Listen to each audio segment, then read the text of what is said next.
Welcome everybody to next chapter of the Gospel of the Flying Spaghetti Monster.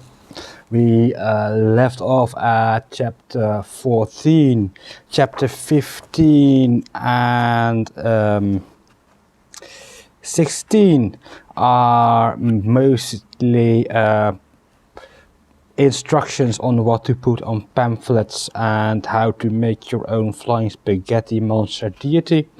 I am going to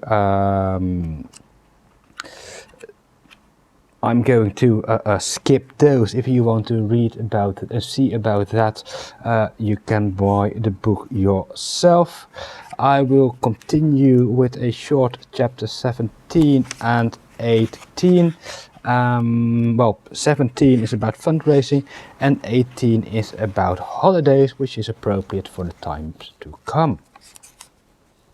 So, starting with chapter 17, fundraising.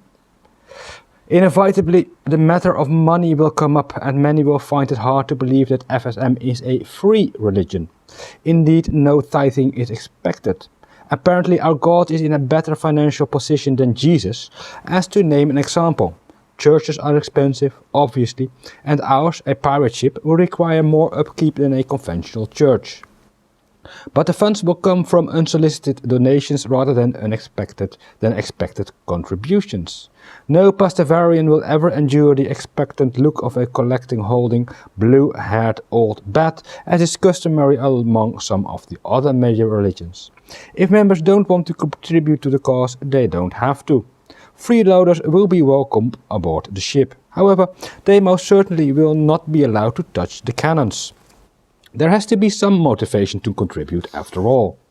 Still, we are not above devising certain fundraising schemes to ensure that we can obtain as big and as glorious a pirate ship as possible. The sale of t-shirts helped, but also coffee mugs and bumper stickers are effective. But FSMism is a highly international and web-savvy church, and we seek to utilize those attributes to bring in a particularly big windfall. Our idea for a major new fundraising campaign involves time travel and lottery. Ever since the world was discovered to be round, scientists and explorers have known that there are times when it is Tuesday in one place, yet it remains Monday somewhere else. We plan on turning this often ignored fact to our advantage. By using super-fast internet connections, we will have foreign Pastafarians on, say, Tuesday morning look up what the winning lottery numbers were and send them back to us where it is still Monday, i.e. the past. This scheme will require a lot of cooperation on the part of Pastafarians, and we are certainly up to the task. While some may question the ethics of such plan, we argue that our ethical standards are rock solid when compared to the two televangelical Christians who garner a fair amount of their wealth from recently cashed social security checks.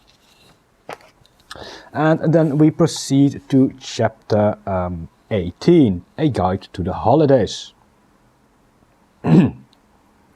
While all days spent as a Pastafarian are indeed glorious, there are a few very special days commonly known as holidays, when we celebrate his noodly presence. Passover is a religious holiday analogues to the Jewish holiday of Passover, as well as the Christian holiday of Easter. During this time, Pastafarians across the globe are encouraged to eat copious amounts of pasta, usually spaghetti, which is cooked in his image, by family members dressed as pirates.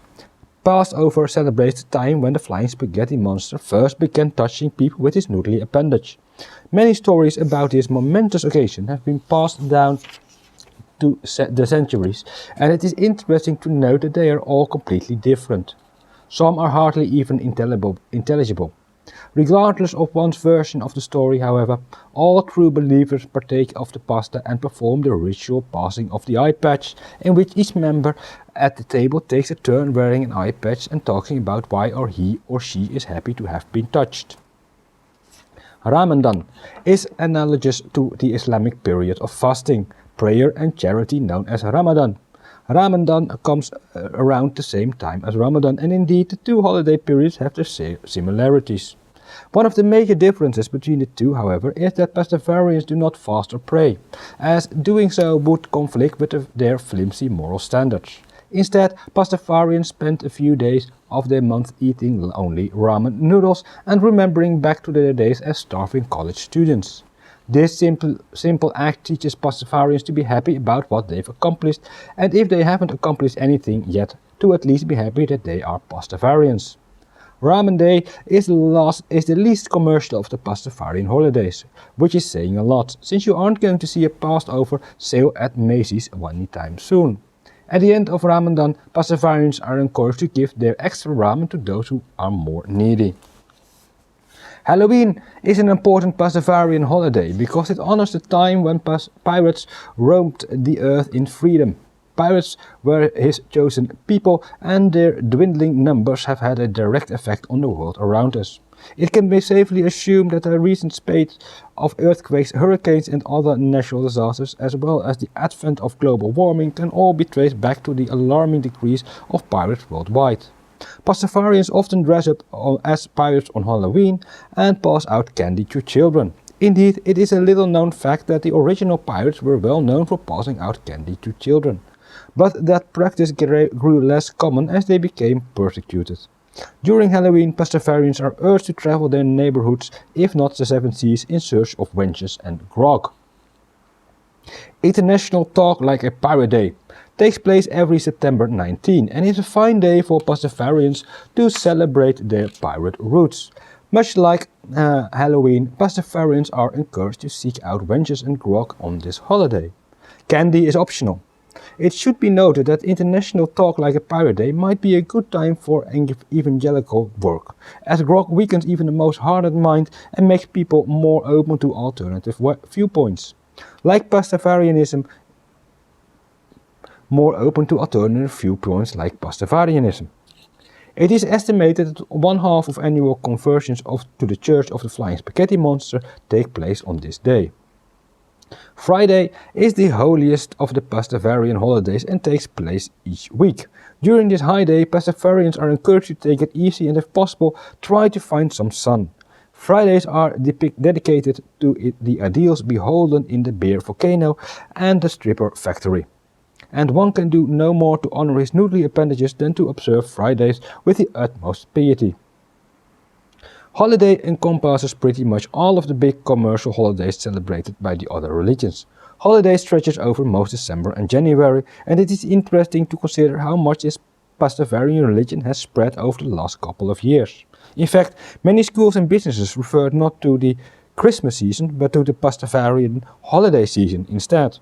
This is strong evidence of our rapid growth, and we feel that a special thanks should go out to Walmart, who rejected the Christian phrase Merry Christmas in favor of the Pastafarian greeting Happy Holidays. We appreciate your support. And that was a short part. The next chapter is a bit longer, so I will leave that for next episode when we starting going over the Enlightenment Institute. I hope you liked it so far. If you do, please hit the like button, subscribe and share it with anyone you think might have a use for it. Thank you very much. See you soon.